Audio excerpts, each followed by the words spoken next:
सुंदर व्यक्ति कौन है? सीमा नाम की एक लड़की 5वीं कक्षा में पढ़ती थी। पढ़ने लिखने में बहुत कमज़ोर थी। बस उसकी एक ही विशेषता थी कि वह दिखने में सुंदर थी, इसीलिए सब उसकी सुंदरता की तारीफ़ करते थे। सीमा को इस बात का घमंड हो गया था और वह ऐसी लड़कियों से नफ़रत करने लगी जो सुंदर में कम थी। उसे सबसे अधिक वंदना से नफ़रत थी, क्योंकि उसका रंग कुछ काला था। वह हमेशा उसे काली बिल्ली कहकर चिढ़ाती थी, लेकिन वंदना का स्वभाव इतना अच्छा था कि वह उसे कभी कुछ न कहती। वंदना बड़ी भोली भाली लड़की थी, पढ़ने लिखने में बड़ी होशियार थी। सभी अध्यापिका उसे बहुत प्यार करती थी।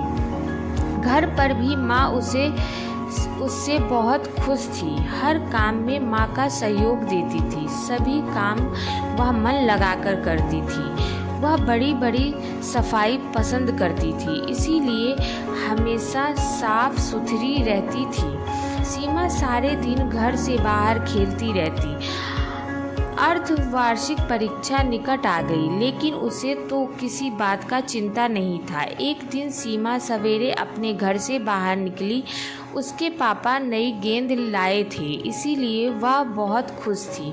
वह सीधी अपनी एक सहेली दिव्या के घर गई। दिव्या उस समय अपने घर की सफाई करने में मदद कर रही थी। सीमा को देखते ही बोली, आओ सीमा, दिव्या चलो बाहर खेलने के लिए चलते हैं। सीमा, नहीं खेलना है मुझे, तो अभी बहुत काम है, फिर सवेरे सवेरे पढ़ने का समय होता है, मैं शाम को खेलूंगी। यह सुनकर सीमा ने मन ही मन में कहा कि बड़ी आई काम करने वाली, और मुंह फुलाकर बाहर चली गई। इसके बाद वह अपनी दूसरी सहेली रीता के यहाँ गई और नई गेंद दिखाते हुए गीता को बोली, गीता क्या तुम मेरे साथ खेलोगी?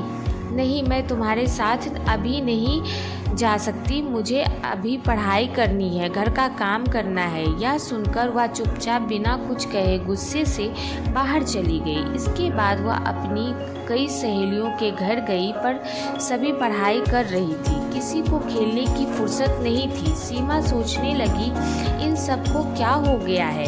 इन्हें तो बस घर का काम करना और पुस्तक पढ़ना ही पसंद आता है। फिर कुछ सोचकर सीमा अपनी प्रिय सहेली नीता के घर गई, लेकिन वह भी उस समय पढ़ाई कर रही थी। सीमा ने उसकी पुस्तक बंद करते हुए कहा, क्या हरदम तोते की तरह पुस्तकें रटती रहोगी?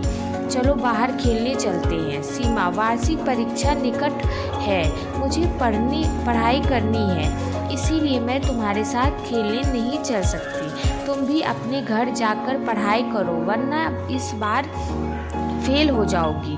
सीमा उदास मन से लौटी, तभी उसे नीता की आवाज़ सुनाई दी। वह अपने माँ से कह रही थी, देखो माँ, सीमा सवेरे सवेरे खेलने आ गई है, उसे पढ़ाई की बिल्कुल चिंता नहीं है। मैं अब उसके साथ नहीं रहूँगी। जब देखो तब वह सुंदरता की चर्चा करती रहती है। माँ, मुझे तो वंदना बहुत अच्छी लगती है, वह बहुत मेहनती है, पढ़ने लिखने में भी होशियार है, बस उसका रंग ही थोड़ा काला है। वह सीमा को तो इस बेचारी को काली बिल्ली कहकर चिढ़ाती है। यह सुनकर उसकी माँ बोली, नीता, सुंदरता रंग से नहीं गुणों से होता है, अच्छे गुण ही वंदना की सुंदरता है। सीमा इसके आगे कुछ न सुन सकी। वह चुपचाप अपने घर की ओर जा रही थी, लेकिन तभी रास्ते में केले के छिलके पर उसका पैर पड़ गया।